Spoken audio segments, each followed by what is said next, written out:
Welcome to episode 322 of the official Gamestitch Podcast. I'm Ryan Walton, and as always, I'm joined by Dan Reamer. Happy St. Patrick's Day. Woo, look at us getting festive up in here. Woo-hoo. Get your drink on. Get your green leprechaun on. Some green beer and some shepherd's pie. Call it a day. Ooh, I love shepherd's pie. I do too. I will eat the shit out of shepherd's pie. I don't eat proper shepherd's pie, but I like shepherd's pie. So what do you eat then? Well, I don't like mushroom. Oh, you don't like the mushroom gravy. Right, so I have to substitute. Okay.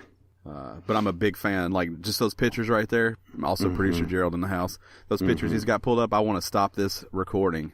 And go eat some. And go eat shepherd's pie. Corned beef and cabbage is another good one. I'm actually going to get some today. A friend of ours is making some. So I had that... Did that 2 nights ago, and then did Reuben's the next night. I had a Reuben last night, yes. Now, I also don't eat a proper Reuben because I don't like rye bread. You don't like rye bread? Mm-mm. Oh, my. Yeah, so what I eat are variations of proper food all the time because I don't like a component. You're not alone, my friend, I suppose. But which to me is still like, I'll just say I had a Reuben, but if you're around an asshole, it's not a Reuben. Like, it's not a Reuben if it's not on rye bread. Which is true. I'm with that guy. So I'm with that asshole. I agree with that asshole. Yeah, but what I don't want to do is go, so I had a sandwich last night. It was like bread, and I don't want to explain every component of them. Go, oh, so it's a Reuben without the bread, without the right bread. It's a Reuben with regular bread, or right. Reuben without the rye, or whatever. That's how I explain it. But then they're like, well, it's not really a Reuben if it doesn't have rye bread. It's like, I don't know a better way to explain it, because if I told you all the things that made up the sandwich I had, you would then say, oh, it's just a Reuben without the rye bread. So I'm stuck. I agree. Yeah, no, I agree with you. I know what you're saying. Yeah. It can be tough. It's tough living in the world today. It is. It's a hard place to be in. It is. I just like I love a Reuben. I just don't like rye bread. I don't like rye bread on anything. That is so weird. I love rye bread. Like, rye bread is my favorite bread. If I had a favorite bread, it would be sourdough. And then after sourdough would be pumpernickel. Or would be some pumpernickel rye. Sourdough is the correct bread for anything. Sourdough is so good. Sourdough is a bread that knows it's good. Mm-hmm. It's the best toast bread, too. Without a doubt. So that's what I had my Reuben on. Sourdough? Sourdough. I can work with that. It was incredible. It's not a Reuben, though. It's true. It's true. It was corned beef. It was a little bit of sauerkraut. It had some Thousand Island dressing on it. It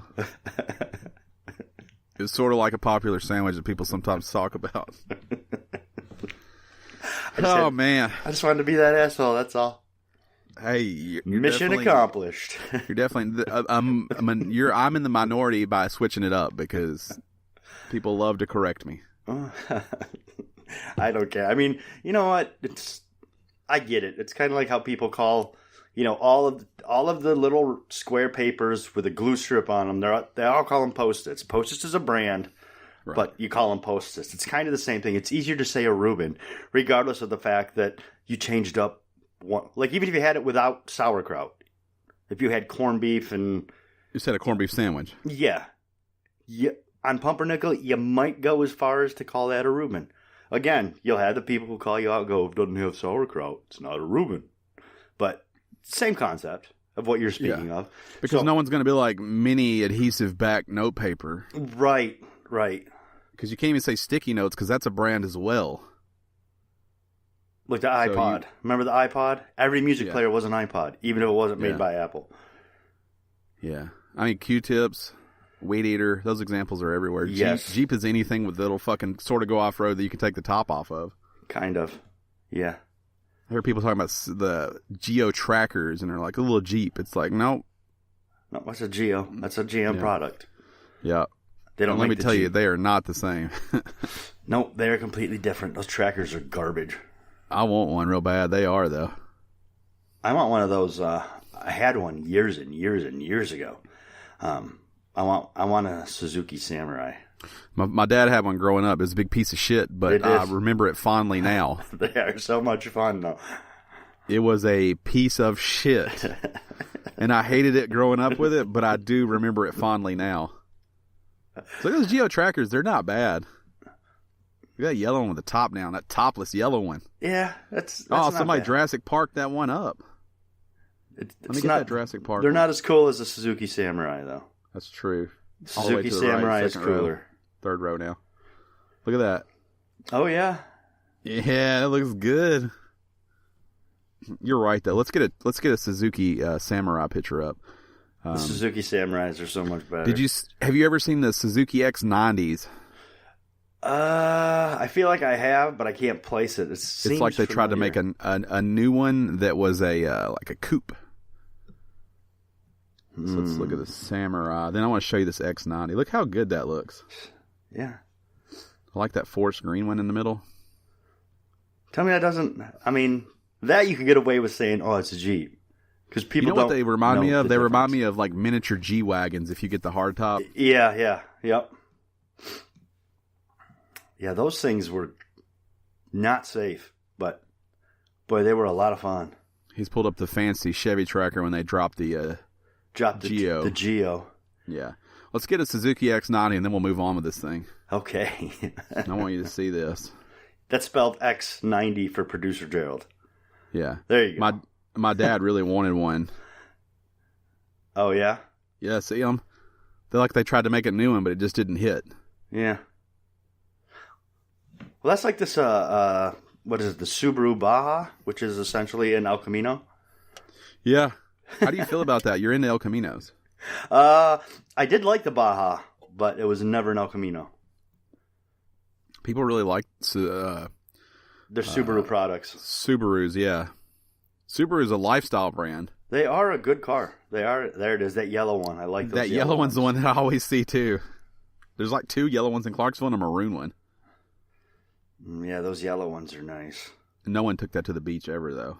No. It is all-wheel drive, though. It is all-wheel drive. I have a problem with that stock photo. No one took that to the beach. There you go. Look at that bad boy. The lifted Baja. Good Lord.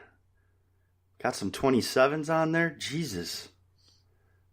Some Mickey Thompsons. Oh, look at the tracks. Oh, man, tracks. That looks good. Boy, I need more time and money. Yeah.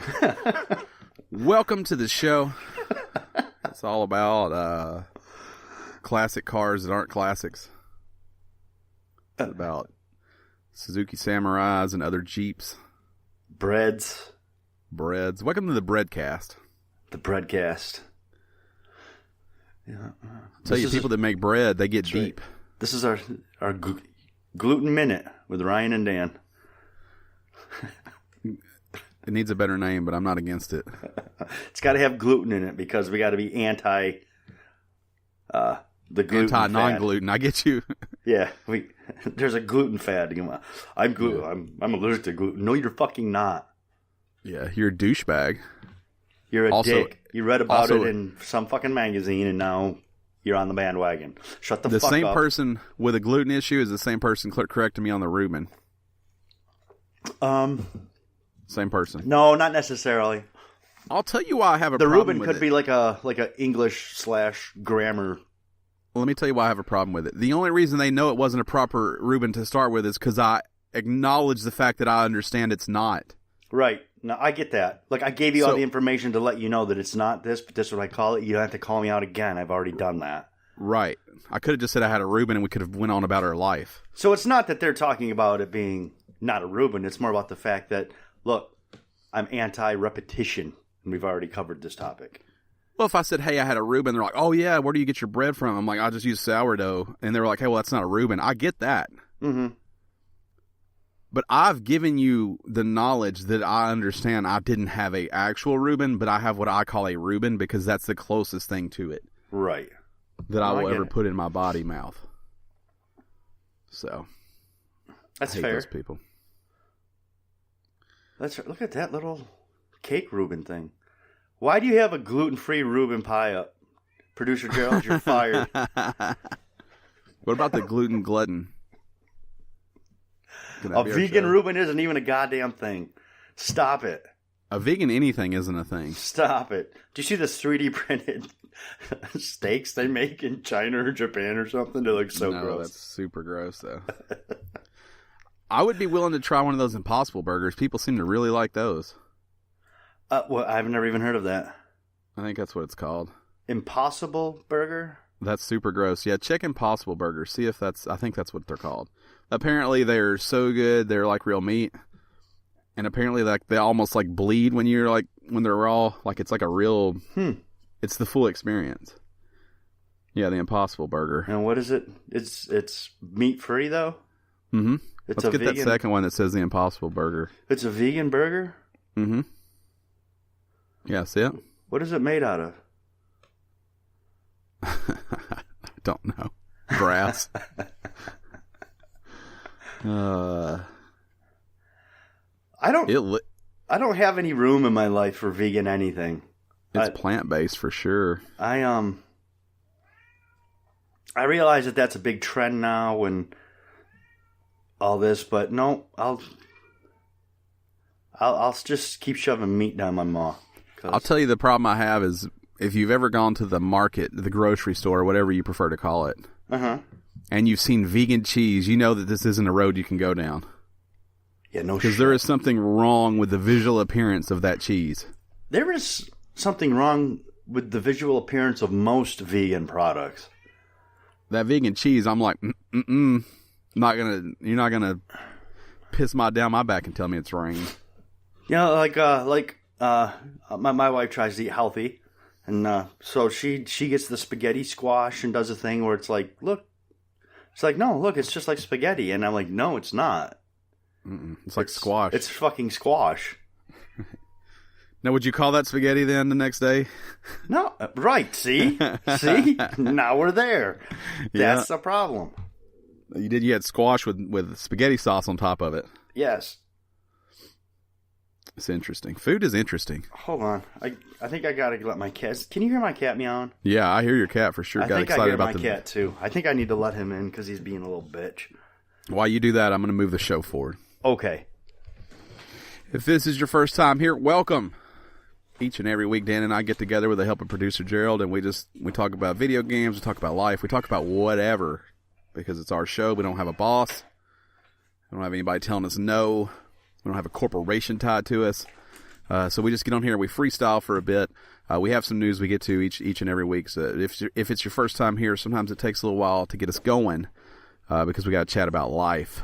But if you love this, the cat's in. A quick update on the cat. Cat made it in. Cat wanted in bad.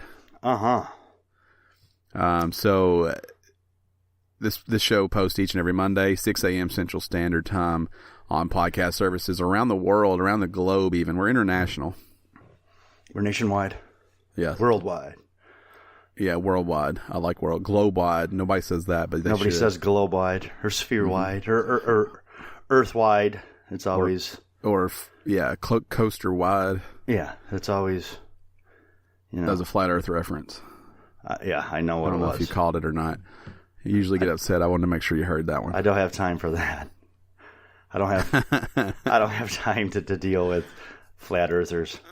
But yeah, anyways, if you love this show, support us over at patreon.com/Gamestitch, as several of you do, and we appreciate that. It means the world to us. If you can't support us financially, support us with your mouth holes and tell people about us. You know, that's not too much to ask. It's not. It's very little to ask, actually. See, that... I just have a problem with all of this. No kidding. He's got... Producer Gerald has a flat Earth image pulled up. We've talked about it before on the show. We just can't go down this road. It's just not... It doesn't make sense. Well, have you seen the picture? I saw this thing where there's like... It's basically like a poster of a map. And someone drew with a marker from Japan all the way around the land, like all the way around Africa, down around across the Atlantic Ocean, up to Hawaii, and used that as evidence that Pearl Harbor was a hoax. because there's no way planes could fly from that side of Japan all the way across the map over to Hawaii. I can't even. Is that your image right there? Well, there it is. Yes. Look, they didn't even use the computer to draw the line. It's like a shitty line. Look at how like at the bottom it's like super shitty looking. Right. And let's say for a second, my thought was, let's just say for a second that person like is on to something. All right. And some weird, right, there it is right there. What makes him think that the planes can't just fly over land? Right. That's the best part, is that someone has corrected it with a straight fucking line instead of whatever hoop this person drew.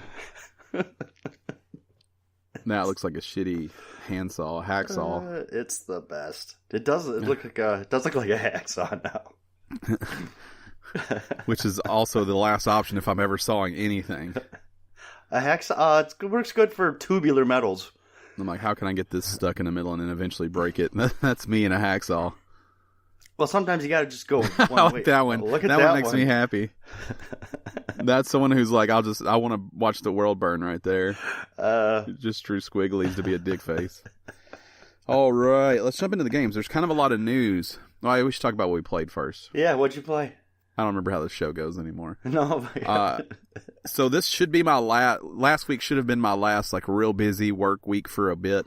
Things should start to calm down now. So I didn't play as much as normal, but I played more Rocket League. I've reached level 200 on the Rocket Pass. I was lucky enough to get to jump in with Thomas and his lovely wife and play some Stardew Valley on the Switch for a short time. A little more Everybody's Golf. And still playing the shit out of that Merge Dragons game on my phone. I think that's really it, though. Well, I had a pretty heavy play week, you could say, but I didn't play a lot of things. I think I jumped in on Rocket League one night and played a couple hours. Probably. Does that seem right? Yeah. Just the one night. And the rest of my time was spent playing Division 2. So, because that came out for me on Monday, and then I had to do the, 1,000 gigabyte update that takes 47 days. And so I picked it up at 9 o'clock on Monday night, and I finally got to play it when I got home from work on Tuesday. And I just been running through that ever since. Fucking love it. I played for a total of 26 hours and some change, which is a lot for me. But Division 2 has fixed a lot of the problems that the first Division had with launch. And it's just a really, really awesome world to be in. If you are on the fence about it, I definitely suggest you grab it and pick it up and try it. Now, you like to play initially as a single-player game. Well, I do. See, here's the thing: is there is a lot of squad. You can do the whole thing as a squad, or with co-op people. But when I'm playing the single-player aspects of these games, I like to run through them on my own terms, on my own way. I don't want to miss anything of the story. And sometimes when you're playing with other people, you miss that because you're jumping around to what they need to do and what you need to do. And this way I can determine my own linear fashion and go through it. So I play the story aspect of things. I play it solo, and then I'll jump in and I'll squad up for Dark Zone, Endgame, stuff like that, weeklies, dailies, strongholds, all that good stuff. I bring that up so that if you're out there listening and you think I would like to play this but I don't have people to play with, I think you could still enjoy yourself without ever playing with anybody. You can still enjoy it without playing with anybody. But once you get into Endgame and probably some of the higher tiers even possible in single player, you're going to want to team up. You're going to want to squad up. There are some one of the really cool aspects of this game that they didn't do in Division 1 is, say you're in a spot and you're having a tough time. You just keep dying. You can actually push a button and it's a call for help. So everybody who's in that server, basically you send a call to help and they can jump into your game. And you'll get a call for help and you can answer the call and you'll jump into somebody else's game. I did try that just for the trophy to see how it worked, how it played. And once you jump in there, it keeps levels close, but it also scales the enemies to an average of the two levels. So say you're a level 11, you jump into a level 14, your enemies are going to be 12s and 13s. So it does a good job of that. But it's a really neat addition to the game, the answer the call aspect. And I don't do it very much. I think I did it once just to see how it worked, maybe twice. And I don't call for help at all because, damn it, I'm a grown man. I don't need help. I just power through, and I die a bunch of times till I figure out the right strategy and the right tactical usage of my equipment, and eventually end up winning it. So, but yeah, I'm fucking loving it. I got a couple more days of play. Then I'm going on vacation for 4 days. So I'm super looking forward to vacation, but there's a little part of me that's not, because it wants to stay home and play Division. So there's that. But yeah, I'm once again back on the Division train, all in. Yeah, I think it looks great. I mean, I tried the first one, it didn't work for me, and I'm not going to pick this one up, but I think it looks awesome, and it's getting awesome reviews out there. So even if you're worried about playing, with a group, I think you'd be fine to pick this up and still have $60 worth of fun. And if you do want to play with a group, I mean, there's plenty of options to do so. Some people just hate multiplayer, though. So some people do. Some people only see. When I played the first Division, I barely ever played with anyone I knew. I was always matchmaking, jumping into a group somewhere, and it's really the only game that I do that kind of thing at. And it worked out super good, super well. I had a great time. I've got some friends that are playing the Division 2, so hopefully we'll be able to jump in. But I think pretty much from what I've seen, I have some hardcore friends that I played the Division 1 with, and most of them are also doing like I do. They're going through the story single player, just by themselves.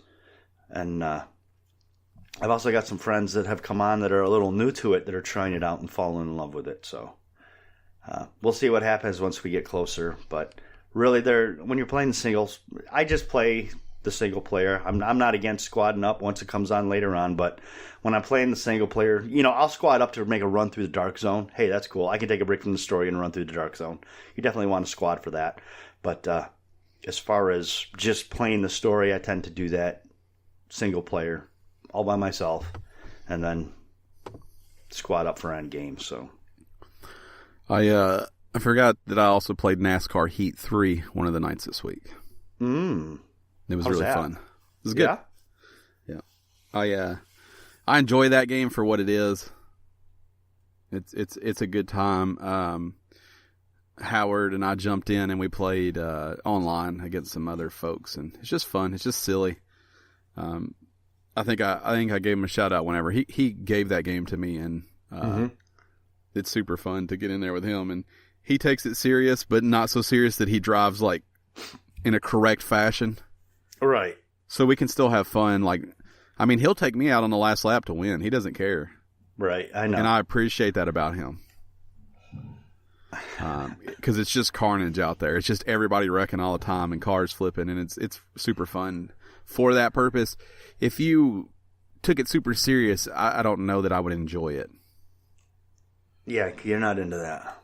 We also jumped in Rocket League and got in the most absurd cars we could get in, and we were destroying folks. Really? Yes. What you guys playing? Everything. There's a fun picture that I might even tweet out. That's how fun it is, of him and I both in Scarabs, matching Scarabs, which is the car that looks like a ball. Yeah. We're in matching Scarabs, and you can see my stats. I picked up 96 boost pads, and I had 15 shots. Oh my god! That car, and we beat the guys we played 9-1 or something. How's that car control? Like shit. And one of the guys that we were destroying messaged in the chat, "I can't believe we're losing to 2 testicles." Which I cried. I laughed so hard. I mean, we were playing out of our mind in those stupid cars. We also played in. I played in the Backfire, and he played in the Bone Shaker too, and we looked like two assholes out there driving those, and we didn't lose a game playing in silly cars. Wow. It was fun, and it's nice to not always take that game so serious. So let me ask you this. Did the old Marshall 205, did he jump in the van? Because he hates the van. No, but I think we're going to keep doing this every now and then, so I think eventually we're going to get wins in all the cars. All right. Yeah. Yeah, you guys got it going on, huh? Yeah. What are we looking at? So. Apparently, my last tweet was that about the PlayStation Classic, so I should tweet something just to get that off the fucking top. Yeah, because it ends up being garbage, right? Yeah, can't you get it for like $19 now or something? Yeah, you can get it cheap for sure. All right, let's jump into the news. It's a big time news. Big time news. Microsoft announced Xbox Live for iOS and Android devices in a full-on fashion. Yeah, this is kind of the road Microsoft seems to be going down. So, yeah. Here's the thing: if they're getting this out of the way now, there's some shit coming. Oh yeah. And I think it's pretty cool. So, they revealed more information about the Xbox Live for Android and iOS support on mobile devices that will be possible through the Xbox Live SDK, a new cross-platform mobile software development kit created by Microsoft. These comments are coming from, now this is a great title, Microsoft Gaming Cloud Chief. That definitely sounds like a Native American. I want to be a cloud chief. Yeah, I like that. He said in the briefing, according to The Verge, if you watch what we've done, especially with Minecraft over the past few years, we've taken Xbox Live to as many platforms as Minecraft, really uniting those communities together in a consistent, singular experience for those gamers.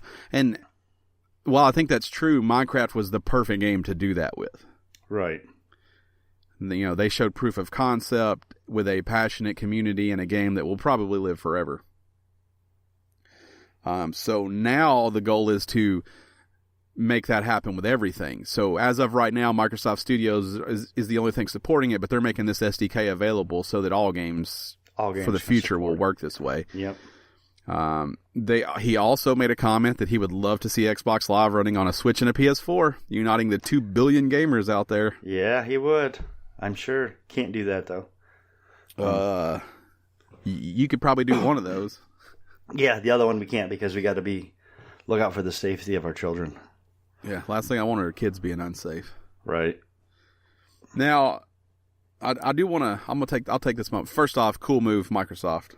Good job. Put it in as many places as you can. I ain't mad at you. You're saying I can get achievements on my iPhone? That's pretty cool. I think here's what I think is going to happen with Sony. I don't know a better place to throw this in there, so I'll just put it in there right now. Okay. Because people are not happy about this PlayStation Plus situation. I think that PlayStation Now will be a part of PlayStation Plus really soon. You think so? In an answer to Game Pass.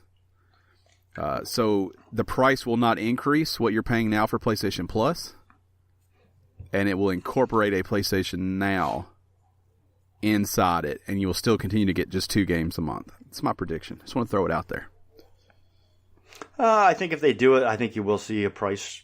I think you see the price go up a little bit. What is it? $60 for a year for Plus, and then and how much for now? Is it $20? $10? It's like $14.99 or something a month. Yeah, I think you'll see PlayStation go up like $10 a month and incorporate PS Now. If they incorporate PS Now, I think you're going to see it go up probably around $10 a month. I don't think it's going to go up at all, and I think this is their answer to. Let's see if we can get a proper price on it, because we may be way off.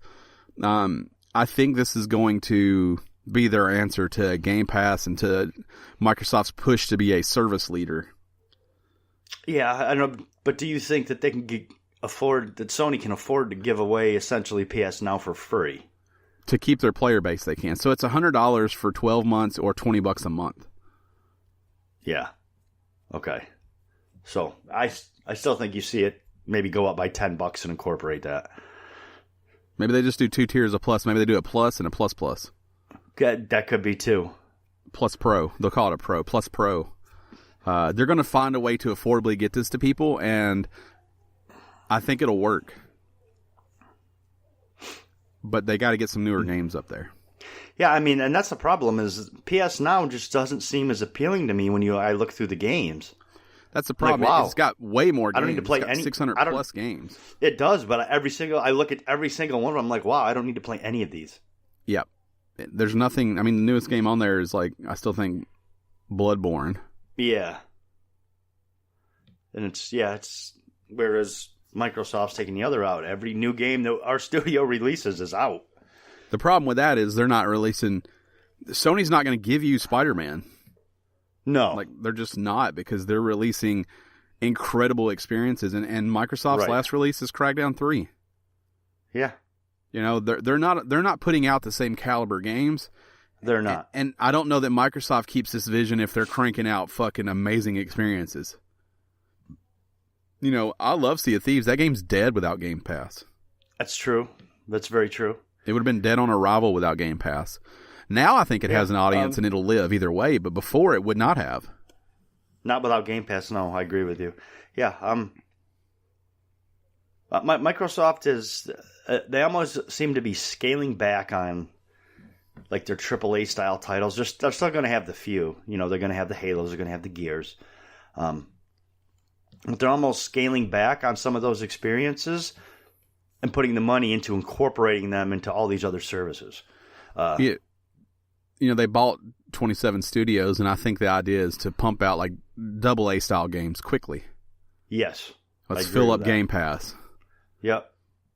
Let's get new stuff on there. You know, just toss them in there. Make a game and throw it on there. And Gerald's got this pulled up, so it's a good time to throw this out there. I keep hearing people say Plus isn't worth it for 2 games. Plus is not. I mean, the games are included. You're paying for cloud storage and the ability to play online. Right. So people need to realize what Plus is. The games are just a benefit. Yes. So what I'm saying is calm down. Added bonus. That's it. Calm down. Next story, Google. So we talked about them potentially revealing whatever's next for them at GDC. And they have doubled down on that by releasing a teaser trailer. Have you seen this trailer? I have not. You haven't missed anything. It believe just shows... It's sort of like you're in a tunnel, and it just shows different spaces that appear to be in a video game, and it zooms through them. It doesn't really show you anything, but they have placed a time and place on it. It is March 19th at 10 a.m. Pacific Standard Time. So that's Tuesday. Yeah, so see, it's like spaces like this, and it just keeps zooming through them. There's like a garage and like a factory type setting and like a cave full of mushrooms, and it's just zooming through them. And these are supposed to be different environments that you play in video games? They look like typical video game environments. Yeah. That cave one actually looks like No Man's Sky. Followed by that door opening, but I don't know. But I'm excited for whatever this is. More competition is always good, but it's Google are typically known as innovators. The problem is Google is an innovator and a quitter. Yes. So it's hard to say, because if a project does not live up to, standards maybe is the right word, I don't know, expectations, they just quit. Right. They will pull the plug on an idea as quick as anyone I've seen. They will. I mean, look at the hype behind Google Glass and how quickly they just stopped that. They just you're right, they just wiped it off the map when it wasn't what they thought it should be. And they do that with a lot of projects, so I think this is still a streaming box is what I think this is. I think Project Stream, the test for it, I think that's all this is a streaming box, but I think it's probably going to be one that works very well. And I know we talked about it, but if they can hit the form factor of something similar to a Chromecast, yeah, So I just need to grab a controller and a Chromecast. That's gonna be pretty awesome. Yeah, they're on to something. I also think it's very telling that to add to the news, Google recently hired Jade Raymond as the vice president. Those of you that think you may have heard her name before, she used to be a boss at Ubisoft and EA, so she knows gaming. I think that's very telling that they brought her in as vice president. She's probably going to be involved with this gaming system somehow. She's probably not there to work on the browser. Right. Exactly. She's probably not there for search engine optimization. Right. Or the new Google Glass. She's probably there to run this video game, whatever it is. It's interesting. I'm excited about that announcement. I'll be watching. Yeah, it will be very interesting to see what it is and what Google tries to do with it. You know, it could just be. It may not even be a box. It may just be like here's a controller, and our console is every Chromebook that exists. Yeah. It runs in your browser. All you need is a shitty internet connection, and it'll still work. But I hope that they have a component that I can just plug right into an HDMI that is like a Chromecast. And maybe it is just a Chromecast. Maybe you go buy a $39 Chromecast, and it's also a whatever they decide to call this player. You pay a subscription or you buy the games. I don't know how it'll work, and you have the ability to stream them. I don't know. It's going to be cool, and if it's not crazy expensive and it looks neat, I will do it. Poor Sega Channel lost out. Poor Ouya. Poor Ouya. What was the other one? There was another one that was like a box you plugged in and had all the games. Oh yeah, I know what you're talking about. It had that weird square controller. Yeah. The Game Stick. Was it Game Stick? Yeah, see if Game Stick is right. I can't remember what it was. I think it's called Game Stick with a K. Possibly. Wasn't like there Mortal Kombat? I feel like there was another unit that would like it started with a U. What the fuck was it?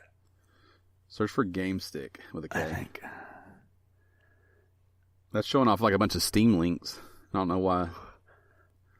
That's another little something that went nowhere. Was a there's the Game Stick. There's the Game Stick. Yeah, and it just had the USB style dongle that's HDMI that plugged right into your TV. Yeah, the controllers suck though. There was something else I'm thinking of too, but I can't remember the name of it for my life. Yeah. While we're talking about it, Steam Link just announced that you'll be able to play from anywhere. So right now it had to be over a local network. Now you'll be able to access your Steam Link from any wireless network. Yes. So it's kind of a big deal there, especially considering Steam Links were selling for $5 like a year and a half ago. Yeah, that's another thing that never took off was that, remember the Steam Machine, remember? Oh, the Steam Box, yeah. Steam Box, that never went where it was supposed to go. I wanted that Alienware one. Yeah, because that was a cool little idea. I don't know. This On Live, is that what you were trying to think of earlier? On Live, that's the one, yes. On Live? On Live. People tried it, but now maybe it's finally time because people are more accepting of the idea. Poor On Live, way ahead of your time, guys. Sorry. It also looks like Gearbox is getting ready to announce Borderlands 3. B3. Anyone who's followed Borderlands or Gearbox in the news knows that they need a good distraction after the bizarre going-ons with Randy Pitchford. We didn't talk about them on here, but there is some bizarre things happening. Without a doubt. It definitely looks like a Borderlands game. This definitely does look like a Borderlands game. They showed a sign with a 3 on it, announcement at PAX, and then they showed some art that looks... See, there's a sign. It says Exit 3, March 28th, Boston, Mass. It definitely has a Borderlands vibe. And then they showed another pixelated picture that definitely looks like a Borderland style image. So, yep, definitely think you're going to end up seeing Borderlands 3. But they're going to be announcing it for long. Yeah, so for those unfamiliar, Randy Pitchford left a thumb drive the story's complicated. Basically, he got accused of like weird sex parties at his house in the theater that he has there. Then he left a thumb drive at a restaurant at a Medieval Times of all places that contained like company documents that he should not have on a thumb drive, along with one porn video of a lady doing what he referred to as a magic trick. He's very into magic, and he claimed that he had it for magical purposes, not for entertainment purposes. Which, you know what? Just a super bizarre story. Randy, just own it, dude. It's fine. It's the 21st century. My Everybody's thing got about their this whole weird thing that they're into. Just go with it, man. Roll with it. I gotta find this quote from him. It's so good. So basically, she was pushing fluids from her body. Yes. In a magical fashion. You know, in what he considered to be a magical fashion. I think I've got it right here. This quote's super good. It was a cam girl. Did you find it? Not really. He wanted to discover her method, but the part of it is he says she's not a porn star, she's a fucking magician. Those were his exact words, a fucking magician. She is But yeah, you would have been way better off. So first off, never leave a thumb drive with secure company documents and porn at a Medieval Times. Right. That story sounds made up. It's so ridiculous. To be fair, probably don't leave it at any restaurant. Right, but if he'd have left it like Buffalo Wild Wings, you'd be like, well, that sucks, but like, why wouldn't you be in a Medieval Times? And yeah, just say I had some porn on there. Yeah. And the whole reason the porn got brought up is because someone tried to say that she was underage, and he's like, if she was, I wasn't aware. It's a barely legal cam site. You know, those exist, blah, blah, blah. Mm-hmm. Or her name was barely legal something or something like that. And I don't know. This is a disaster. And then someone who used to work there is suing him, saying he's got this like sex studio at his house and then the sex parties. And he said, well, it's all recorded. You can just see, and there's no sex parties. And I don't know. It's a mess. But anyways, now they're like, hey, Borderlands 3. Look over here. Look at Borderlands. Don't look at my sex thumb drive. Look at Borderlands. Sex thumb drive. That's going to be the name of my next band. Sex thumb drive? Sex thumb drive. It's a punk band. Post-punk. I'm just going to call it Sex Drive. Nah, Sex Drive's taken. There's already been a Sex Drive band. Gerald might have found the quote. It's a woman who is masturbating. And when she has some experience that appears as if she's having an orgasm, a huge amount of fluid comes out of her vagina. So first of all, that is the most, like, non-sexual way I've ever heard that described. Right. That statement's super gross. Isn't that generally referred to as a squirter? Yeah. If he'd have said she was squirting, I'd be like, I'm listening, Randy. The way he described it sounded almost clinical, and I don't like that. And then he goes on to say, this is not a sex worker. This is a fucking magician. There you go. Saying he had purchased one of her videos and put it on the USB. Some kid, an employee of the Medieval Times, discovered this memory stick, took it home, and accessed it because it was before we were password protecting. Of course it was before we put passwords on something. And discovered secrets of my company and future games in development, and also discovered the pornography. And it was barely legal porn. This girl's handle was only 18. Oh, yeah. See, that's where it got misconstrued in that she was younger. Yes. But then he went on a podcast to say that he was just trying to work out her method. Method of squirting? It's so bizarre. So bizarre that... Randy, you're not making it easier for yourself, bud. So just anyways, own it. They're snapping their fingers. Look over here, Borderlands 3. PAX is a weird place to do it, but hey, whatever takes it off of Medieval Times in a memory stick. Yeah, what an odd place, right? Who's... That's what made the story, like, somehow this story is so much better by the fact that he left it at a Medieval Times. Somehow it's like pushed over the edge by that. It's like, okay, now it's fake. most normal people go to medieval times once in their entire life, if right. even. Exactly. Somehow I don't believe the first time he went, he left a memory stick there. This is like a multiple trip situation. And how long have you not been password protecting? We've all been doing it for 10 years. And you're worth probably millions. Buy 2 flash drives, one for your porn and one for secure company documents, asshole. Jeez. Anyways, that's not the story. The story is Borderlands 3 probably getting announced at PAX to distract from this weird story that we just spent more time talking about. Yeah. And that we initially didn't talk about at all, so it just has already backfired. Oh, man. On a maybe a better note, I don't know. That's a pretty good note. No Man's Sky is teasing the next big update. More content. It's called Beyond. I gotta say, it's got me excited again. For a couple reasons. First off, I want to say everyone that shit on No Man's Sky, whether it was needed or not, should now reach back out to them and say good job. Oh, without a doubt, because they could have just took their dump truck full of money to the bank and forgot about this game. They 180 though completely. They have continued to try to make this game what people wanted as well as what they wanted to make initially, and I don't know. I can't think of any recent time a game has launched to such disappointment. Mm-hmm. That a studio has just refused to give up on. I mean, games have launched, For Honor had a lot of issues, but it was at least the game people thought it was. Drive Club obviously had a lot of problems. Master Chief Collection, they've continued to work on that thing. They still don't have it right. Mm-hmm. It's mostly right, I think. I don't know. It's just, to me, it's impressive what Hello Games and Sean Murray have done, because walking away was the obvious answer.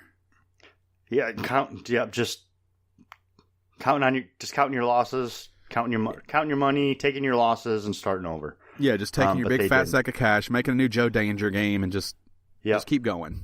But they didn't. They had a vision, and the original game wasn't that vision, and it wasn't the vision of the people, the consumers, and they have continued to make it grow and continued to make these updates and changes, and they are finally. I can't even tell you honestly if they are finished completing their vision, but they are definitely much, much closer. Yeah. And I think kind of what's cool here is this new update is the really, it looks like it's mostly going to revolve around the multiplayer stuff. Yes. I think what he says is their roadmap had three updates they wanted to bring. They're going to roll those all into one, and they're going to call it the Beyond update to make it more substantial. But the main thing they're going to focus on, it appears to be, is the multiplayer stuff, and they don't really go into what it's going to be. Right, and I've actually been going back and forth with Thomas, friend of the show, friend of ours, Thomas Barfield, about what this game looks like after this update. They're basically saying they're going to make it easier to find people. But it gets complicated. A hub world still brings up the problem of I'm going to my system, you're going to your system. Right. I don't know if there's going to be a hub world you can go to and partner up, and at that point I can teleport to yours or to mine. What are the odds that some stranger still flies onto my planet? Like, that just isn't something that's really happening. I don't know what this looks like, but I'm excited that they just keep on with this game, and I'm ready to play it again. One of the things that originally attracted me to No Man's Sky, and I'm worried that maybe all this multiplayer is going to take away from that, is, to me, it got the idea of being in space right. It's you. You're alone in the universe, trying to find this out. To me, that felt true to what space exploration would be. Yeah. But I did have a blast playing with you guys. Oh yeah, we had a lot of fun. Here's what they say about the first component of this. It will allow players to meet up and play together more easily, but the studio cautions that they do not consider this shift to an MMO, And I don't like their reasoning here is Sean Murray says MMOs require subscriptions. And that's not true. That's not completely true. Look at Star Trek Online. But for whatever reason. They're free, saying, right? Yeah, they're saying not an MMO. I don't know what this looks like. I think you're right that part of what makes it special is that you're playing at your pace, doing your thing. But also, it would be great to have other people. But Thomas made a great point. I don't want this to be Sea of Thieves. Right. I don't want my base to get blown up every time I turn around. That doesn't sound appealing at all to me. I don't know. I'm excited. I never even checked out the Abyss, all the water stuff they've added. So, now with a gap in what I'm playing, if they get this out soon enough, might be a good time to step into it. Is what you're saying? I could see myself back into some No Man's Sky. No Mansky. What is that, Gerald? No Man's. It's a monkey giving a thumbs up. That's not like that monkey has a mustache. The monkey has people eyes too. That is not a monkey. Next story, PUBG creator, also known as Player Unknown, aka Brandon Green. He's moving out. Brendan Green, not Brandon Green. He announced on a letter in Twitter that he is going to change his role a little bit. While I'll remain as a consulting creative director on PUBG, development will be led by some other gentlemen and the fantastic team that I've had the honor to work with over the past 3 years. They have some great things planned for this year, and I can't wait to share more with you very soon. Going forward, I will be based in Amsterdam rather than Seoul and focused on building out an entirely new division to focus on research and game development. Green went on to say he'll be exploring, experimenting, and creating new technologies, tools, pipelines, and gameplay. Those experiments could feed back into PUBG, or they could develop something entirely new. It is worth noting he is staying with the PUBG Corp. He's just not working on Battlegrounds. He won't be doing PUBG day to day. Yeah, and I think that's probably time for that. I don't know if PUBG has reached critical mass. And now it's about just keeping... If right now it's about retaining what they have, it probably isn't the best use of his time. Right. So, I don't know. PUBG is one of those games that is credited with the revolution of the Battle Royale. Battle Royale. I know people love to tell you how H1Z1 did it first, whatever. Nobody plays H1Z1. H1Z1 has also renamed itself, rebranded itself. It's not H1Z1 anymore. It's Z1. Now it's just Z1. Yeah. Which means, I don't know. I don't even, what did H1Z1 stand for? I don't know. What does Z1 stand for? Zombie 1? I don't know. I didn't like H1Z1. I do like PUBG on the phone. Yes, you've spoken about it a number of times. Yeah, I do like that. If I was going to play a Battle Royale on the console, I assume it would be Fortnite. Though I am probably not going to. Speaking of Fortnite, all the dance lawsuits have been dropped for now. It's kind of an update on the story we talked about. It is good. Human 1, Zombie 1. That's what H1Z1 means. That actually makes a lot of sense. It does. Now it'll just be Zombie 1. Now it'll just be Zombie 1. So we talked about all the lawsuits.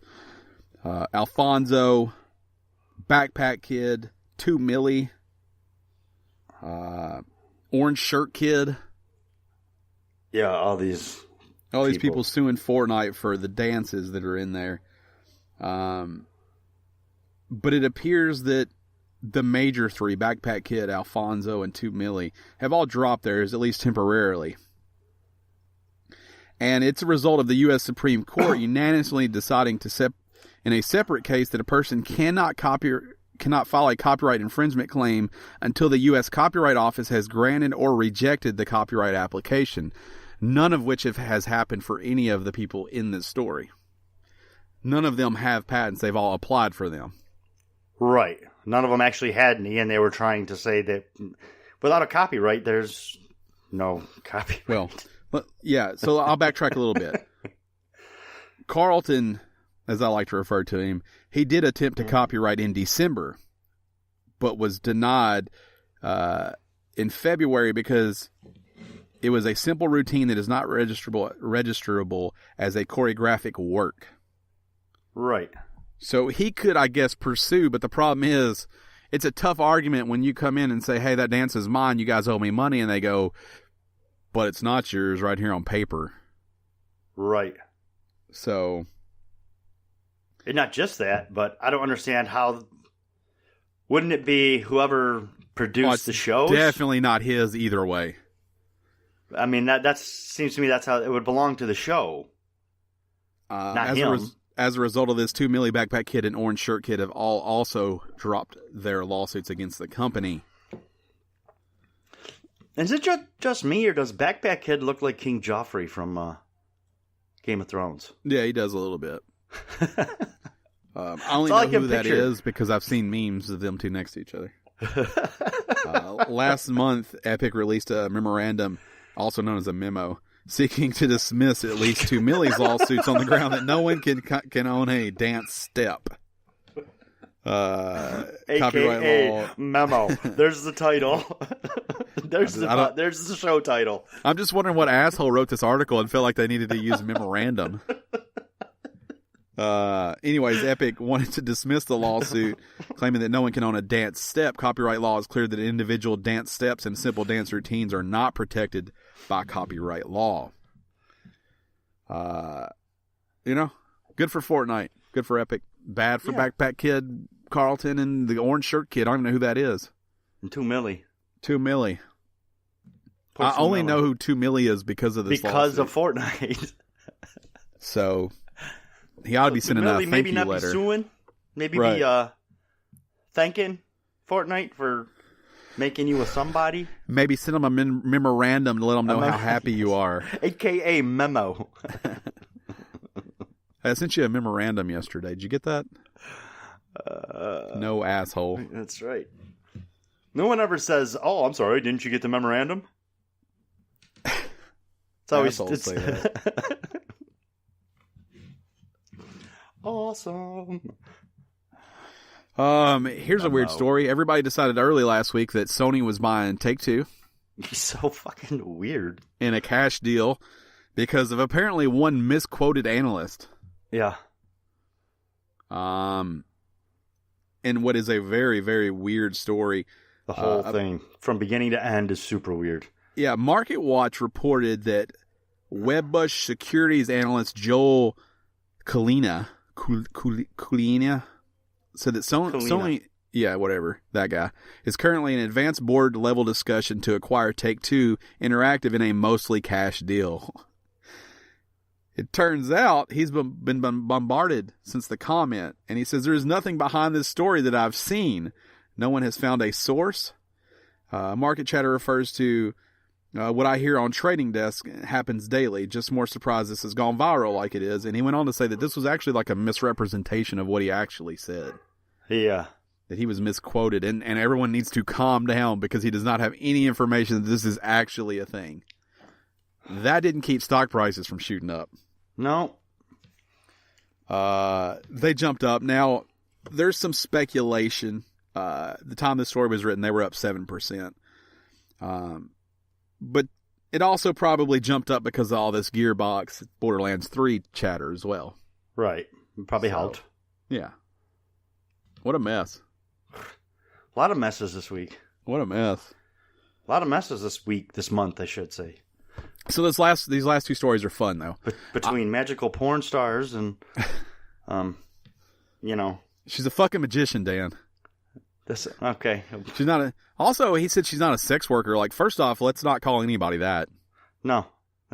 You could say porn star, and it's more tasteful than a sex worker. I wouldn't call a porn star a sex worker. He did, though. I know that.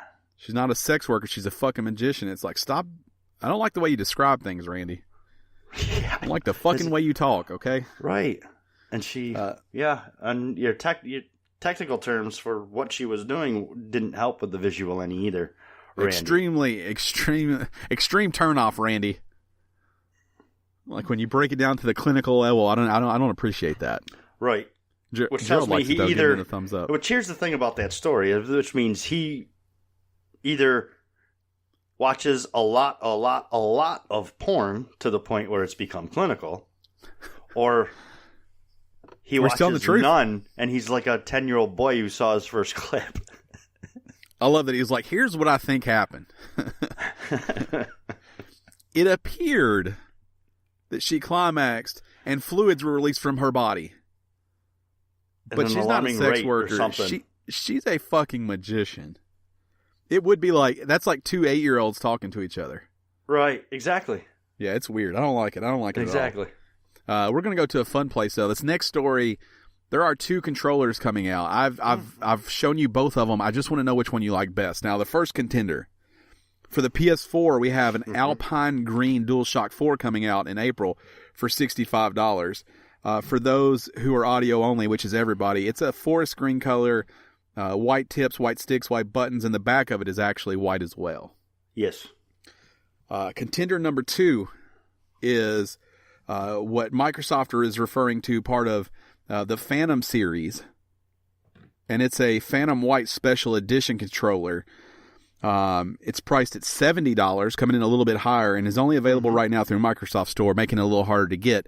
It is a white that fades up to a clear with gray sticks and white buttons, and it's the same on the back. Yes. So what I want from you and from producer Gerald is if we're buying one of these controllers, which one is it? Well, so basically I could have either of these colors in either controller of my choice is what you're saying, right? Yeah, crown a winner of these 2. If I gave you the money to buy one or the other, and you equally love those systems, and you equally played those systems, which controller do you buy? I got to go with the Phantom White. Yeah, Gerald went there too. I'll tell you, that's my pick as well. This green controller, I actually think is pretty ugly. Do you? See, I like it, but I like the Phantom White better. That Phantom White blends what I'm going to call like... It's very sci-fi. But it's like, it's also fancy? Yeah. It's like fancy sci-fi? Yeah, it's like rich people sci-fi. Like, you know, in the sci-fi movies you have like where the dregs of society live, and then up in the special place all the rich people who get all the good stuff. It's got a modern look to it. Yeah. Yeah. So I don't like sci-fi, but somehow I feel like I could have that controller and somebody could walk in and be like, that controller's kind of sci-fi, and I could be like, you know, it's just fancy, and they'd be like, you're right. Yeah, it looks that good. Green controller looks like somebody was making a controller on like the design labs for Xbox, and they forgot to click on the back. See, I like the green one too. I wish it was all green. I don't like the white. No, I do. I like that green that pops. I like that name, Alpine. Alpine's a good name for a controller color. Looks like a New York Jets controller. It does look like a Jets controller. It does. If it had a Jets logo, can you get Adam Sandler off there? I'm about to puke. He's too much movement. Who, Adam? Yes, it's Adam Sandler. There's too much movement. Now he's closed out the controller window. That Phantom White looks good. Yeah, the Phantom White looks really good, and I like how it fades up to the clear. It almost looks like it's like a robot. That clear is like an early to late 2000s move where everything had to be clear. You see the insides of how my thing works. Yep. Remember the Emacs you could see through?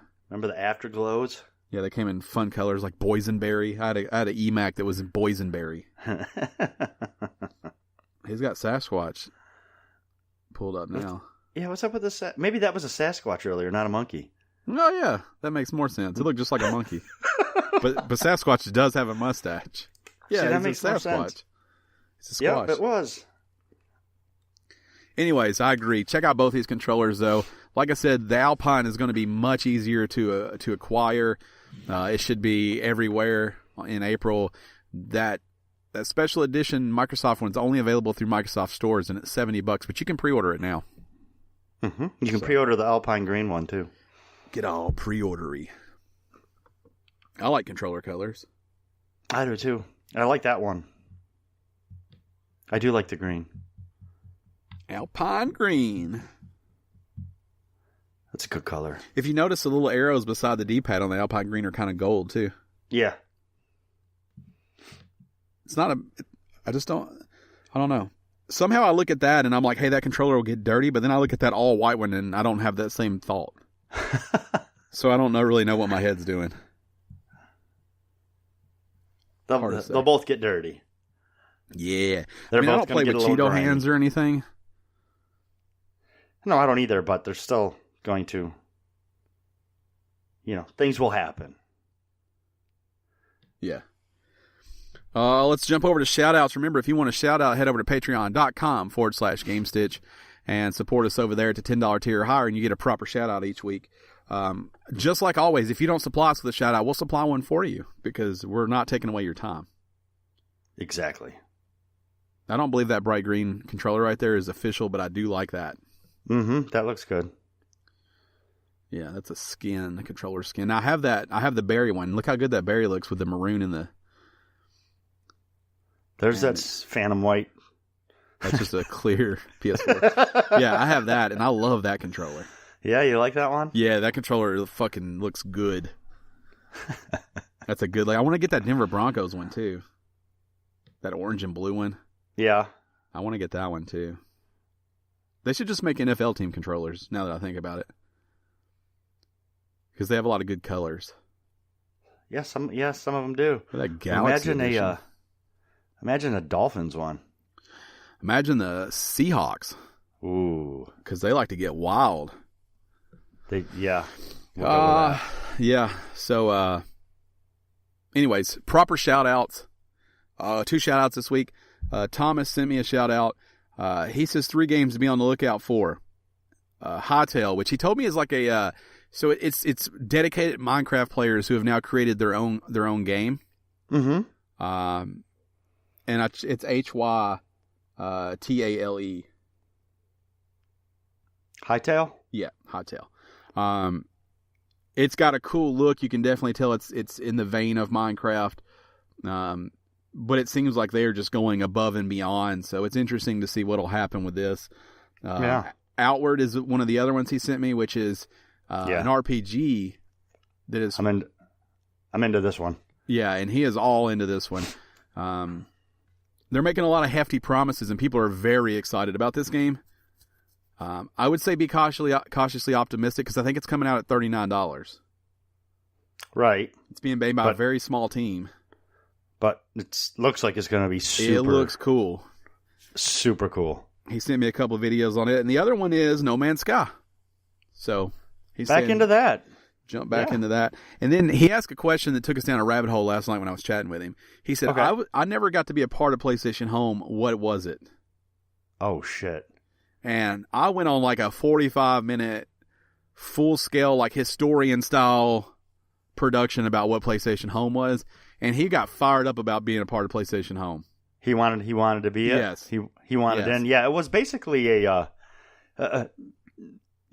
was like a PlayStation's version of Second Life. And it was good. It was real good. It was a social space. You could watch movies. You could play games. You talk about before its time. Way before its time. He said, what kind of things you could do? And I said, you could walk outside. He didn't say it like an idiot. I don't know why I said it like that. He said, what kind of things can you do? What do? And I what said, you do? You could walk out of your apartment, which you decorated with whatever you wanted to look like yours, meet a stranger in the street, ask them to accompany you to the bowling alley where you could then bowl a full fucking game with them. Yes. Or play some classic video games. I had was it ping pong a thing? Or was it billiards? Pool. There was a billiards. Yeah, pool. Or billiards if you're fancy. I am fancy because I'm getting me that Phantom White controller. We're playing snooker in there.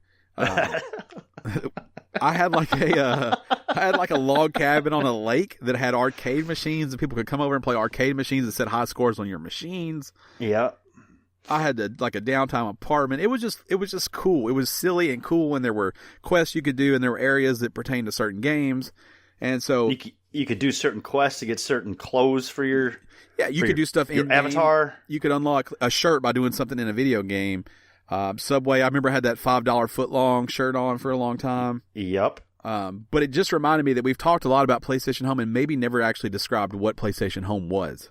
Yeah, it was basically a social space for your avatars within the PlayStation universe. Right. So if you're an Xbox user, think avatars, but that looked real and that you could control.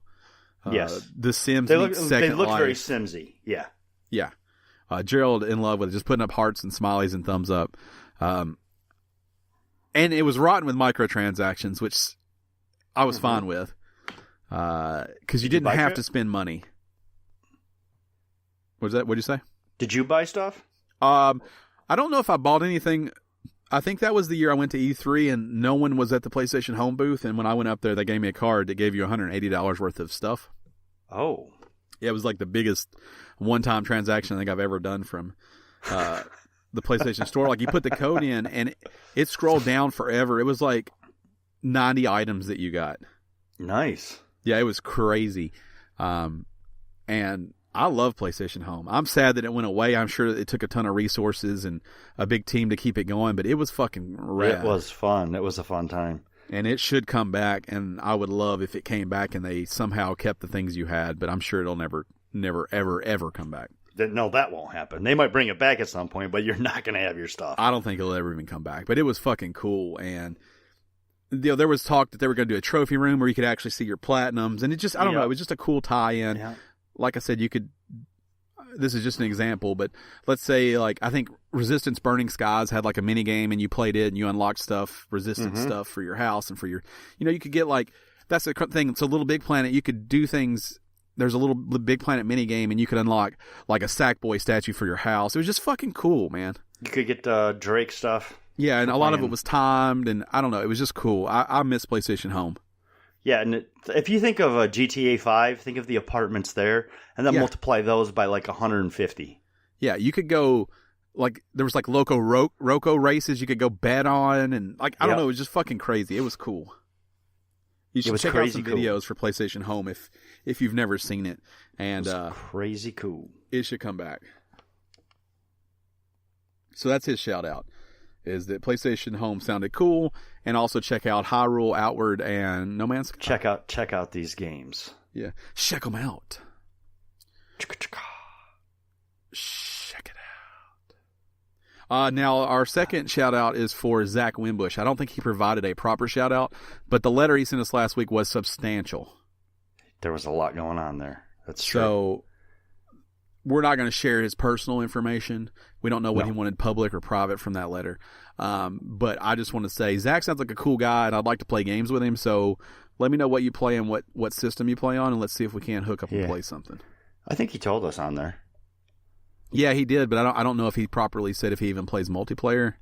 Gotcha. I don't think so either. And maybe what I like about let me tell you something I like about from Zach's letter and from seeing some of his tweets and stuff. You know what I like about Zach is, and I don't know if this is true, but he at least gives off the appearance that he has his shit together. Yes, which I always appreciate. He sent us Don't get me wrong. It could be like I do, like me. It could be a complete facade. Right. He sent us a long memorandum, a manifest. Oh no, it wasn't. Don't use that. He sent us a very long manifest, and don't use manifest. He then told us later that he wrote it on a cell phone, which takes dedication. Which is even more impressive. Yeah, because I've never sent an email that long from a cell phone, so I was very impressed, and I'm just very impressed with Zach as a human. He does seem to very much have his shit together. Yes, which I can always appreciate in all people. Yeah, and he very well may not, but kudos for him for giving the appearance. But he's pulling it off if he's just faking it. So. Some people can't even pull off the appearance that they have it together. Right, exactly. So I'm a big fan. Gerald's also excited because he gave him a proper shout out. Yes. I don't know if you've noticed or not, but Gerald had a hello image when he started, and he has a goodbye image too ready.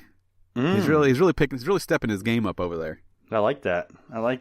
Way to earn your money, Gerald. So I appreciate about you. Checks in the mail. Finally. Only took 2 months. Remember, shout out patreon.com/Gamestitch. We love each and every one, even the patrons that aren't at the shout out tier, and even the people that don't ever give us anything. We love you. Yes, we do. Gerald only likes the one that gives us money, but we like everybody. Yes. Now he's doing a sad face. You've hurt his feelings. It happens. He'll get over it. What a dick. Follow us on the social media. Why is Gerald the dick? No, you're the dick. Oh. For hurting Gerald's feelings. Now he's happy again. And what's his free thing, though? That got of fucking nowhere. What's the winky emoji all the with the tongue faces, out? The love, the goofy face, the kiss, the bucktooth, dude. I don't know what that is. If you stuck your tongue out like that and winked with one eye, you would be a psychopath. Because that's not like that's tongue all the way out. I don't think you can even do it. You shouldn't do it. Yeah, that's like the pervy. That's like the I'm a pervert. That's like, yeah, cool if I lick your ass. That's what that face says. With or without your permission? And that one there is one that's getting ready to answer the question with the big gritted teeth. That's the one it's happening to, yeah. You can follow us on the social medias. I am at Podcast Ryan. Dan is at Shirtless Dan. Gerald is at Hoffin Show. Together we're at Game_Stitch. And yeah, it was a good show, I think. We got some gluten talk I think in. We did well. What's that? We got some gluten talk.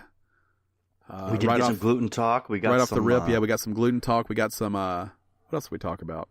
Some Reubens or non-Reubens or non-Reubens, shepherd's pie or non-shepherd's or pie. non-shepherd's pie. You hit on the holiday right out of the gate, so that was a good bring up. The Suzuki Samurai. Oh, forgot about Suzuki talk. Suzuki talk and Geo talk. Welcome to the non-Jeep cast. That's right. With Dan and Ryan. The non-Jeep cast. Yeah, Jeep. I just want to say that. What if we just called it Jeep? Jeep.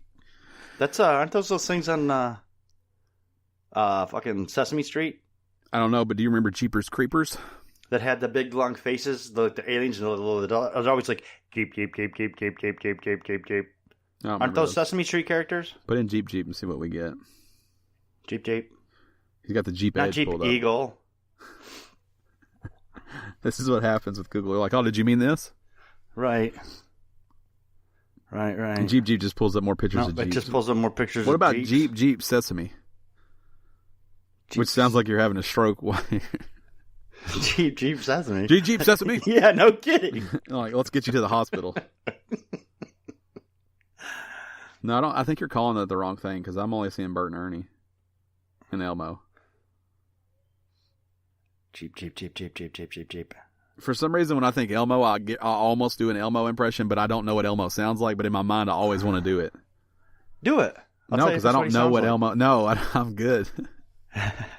He's got that super high pitched voice. Yeah, super high pitched. What's that blue thing? He's always like, Elmo is sad. I think that's a good Elmo. That was a good Elmo.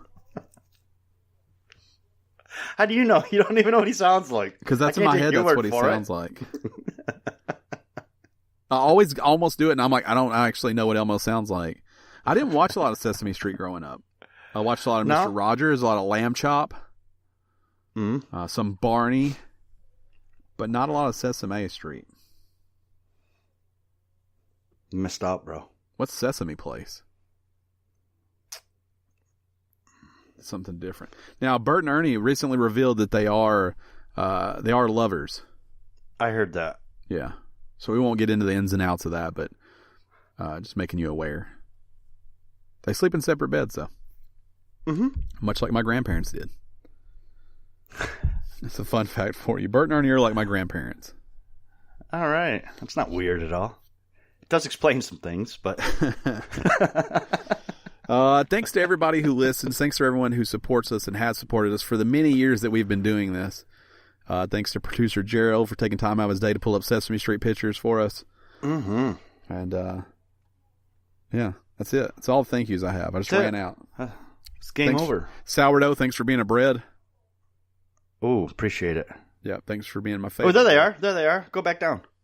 Scroll back up. There's those alien things. Oh, the top left? Yeah. What does it say they're called? Oh, Yip. It's Yip, not Jeep. Sorry. I see what you did there. You branded it. I did. Yeah, I guess it is. Remember the Isuzu Rodeo? Yeah, it's garbage.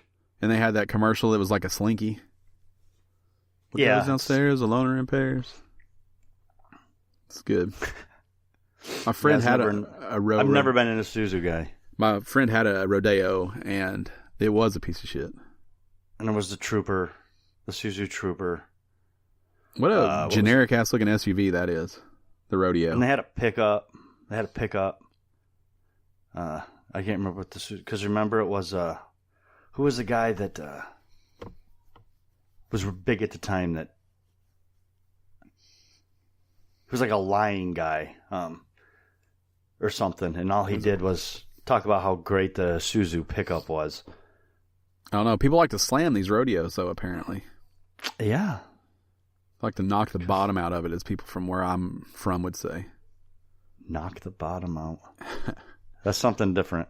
That doesn't look nearly as nice as the Suzuki's. Where I come from, that's something different. Knocking the bottom out. So people used to have the little mini trucks. Look up the Isuzu pickup truck. People used to have the little mini trucks around here, and they would put, I'd rather knock the bottom out of it than try to get it up, because the country boys would raise their trucks up. So there was like a feud between the mini trucks and the big trucks. Yeah.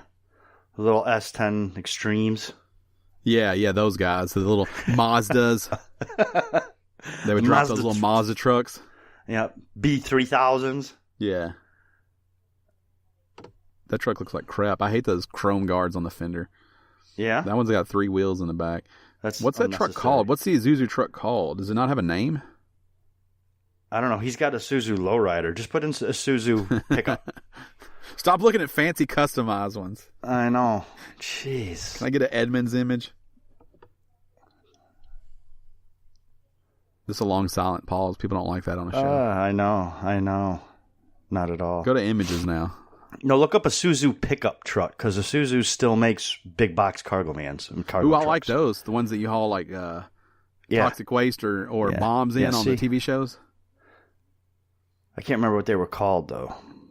Just go to images. I think you'll find one. D-Max. Is that it?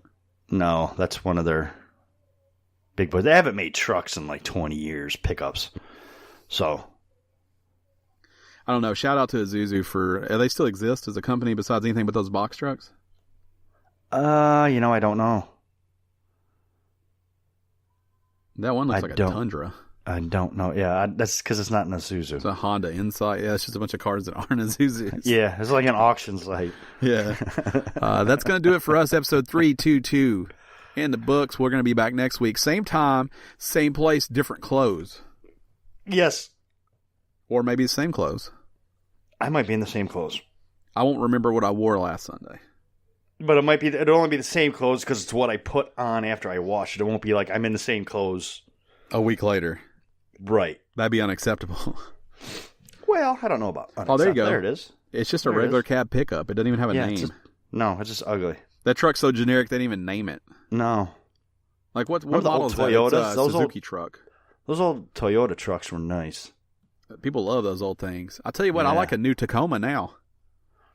Do you like the new Tacoma? Mm-hmm. Yeah. It comes nice. in this like concrete color. Uh-huh. The like gunmetal gray or whatever. It's like even lighter than that. It's like it's super fucking nice. It looks like poured concrete, but smooth and shiny. It's an old school Ford Lightning there. Oh, I wanted one of those bad growing up, but I look at them now and I think they look shitty. Yeah, everybody wanted one of those. They didn't hold up. No. Didn't hold up at all. They were bad to the bone though. The Lightning. Yeah, let us know about your favorite childhood car growing up. Here on CarCast. That's for sure a thing. Classic CarCast. Yeah. Yes, it is. I know somebody's got one. All right, we're going to go because if not, we'll keep looking at pictures of old cars. Uh-huh. Good night. Good night. You like how I held that one out? I did.